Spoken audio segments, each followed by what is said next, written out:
everyone. Now in this session we are going to discuss the multiple allelism. In last session we already have seen the codominance and their respective examples. Now here we are doing the multiple allelism today.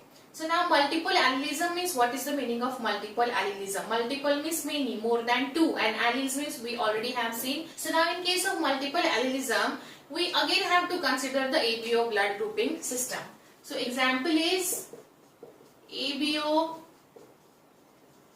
blood group system in human being, right? So now in last session we have seen gene I has a 3 alleles. So gene I has 3 alleles, right? And which are these?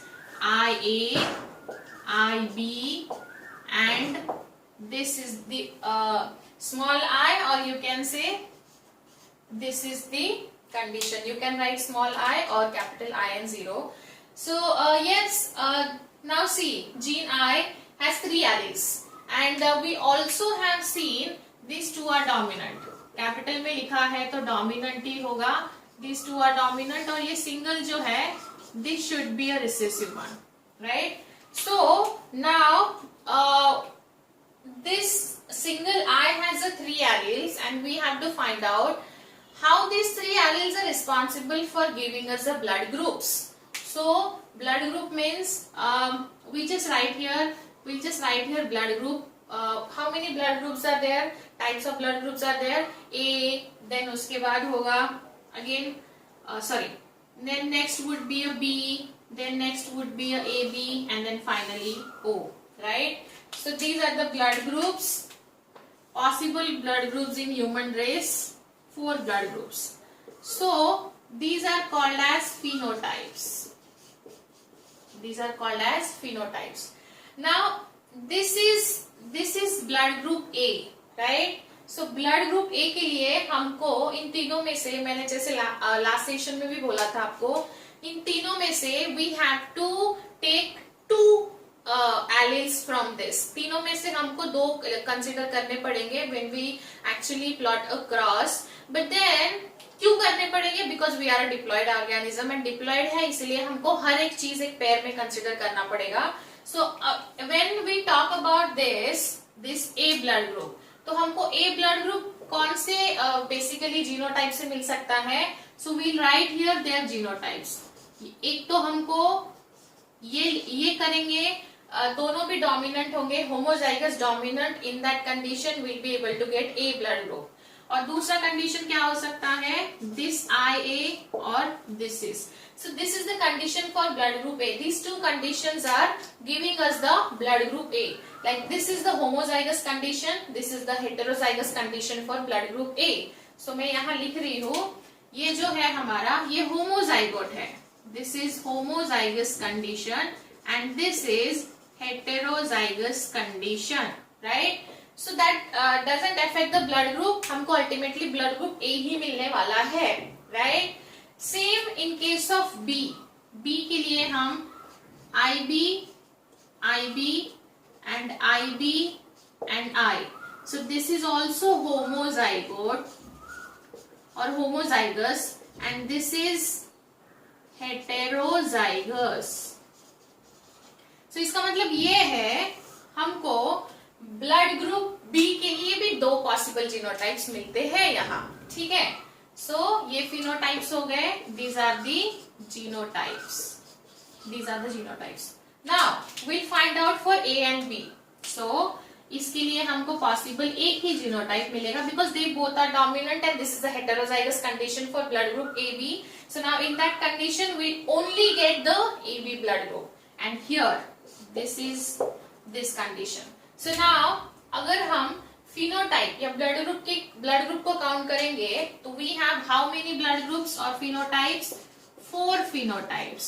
We have 4 phenotypes, like 4 phenotypes, and 4 phenotypes के लिए हमारे पास कितने genotypes मिले हैं?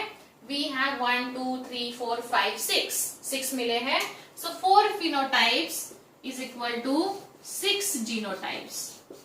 मतलब हम यहाँ ये कंक्लूड कर सकते हैं हम लोगों को 4 ब्लड ग्रुप के लिए 4 जीनोटाइप होने चाहिए थे. There should be 4 genotypes for the 4 blood group, लेकिन that is not the case here.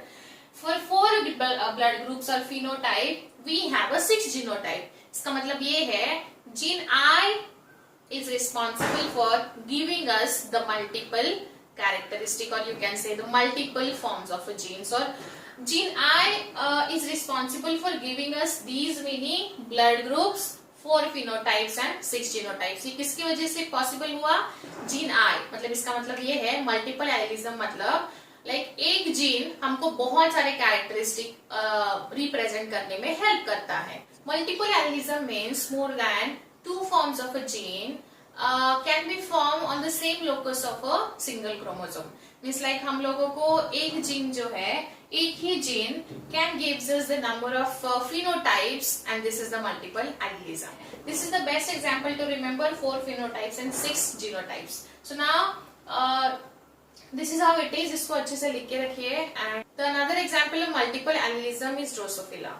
In Drosophila, the large number of multiple alleles are known in terms of the wings abnormality, in terms of wings with the abnormal wings to the no wings, right? So now here phenotypes and genotypes. In Drosophila, you can see a number of types of wings, and basically the normal wings are known as a wild type of wings. So these are the wild type, and basically this is the normal wing is shown by Vg plus. Normal wing is shown by Vg plus. Then some of the Drosophila would have a nick wings which is Vgni. So you can see here Vg is common for the wings, and then nick wings and I.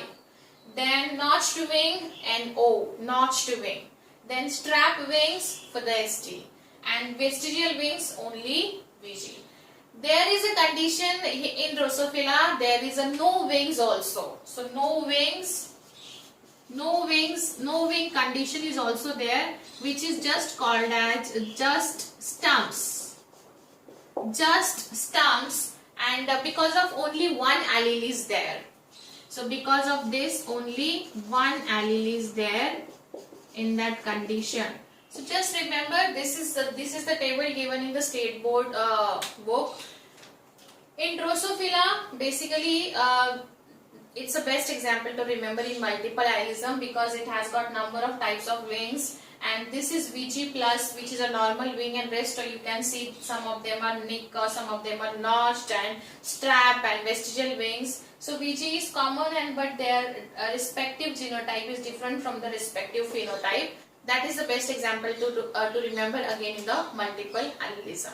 Okay. So now in multiple allelism we have seen the ABO blood grouping system, how the 4 genotypes occurred with the 6 genotype, and here is also only wings तो एक ही होने चाहिए ना, but then you can observe here number of types of wings with the number of types of genotypes. So that is also the best example to remember, and this is the example. This example is not there in the NCERT, but this is the example in the state board book. Okay. So now if any doubt, let me know, and in next session we'll discuss another part of non-Mendelian genetics. See you in next session. Thank you.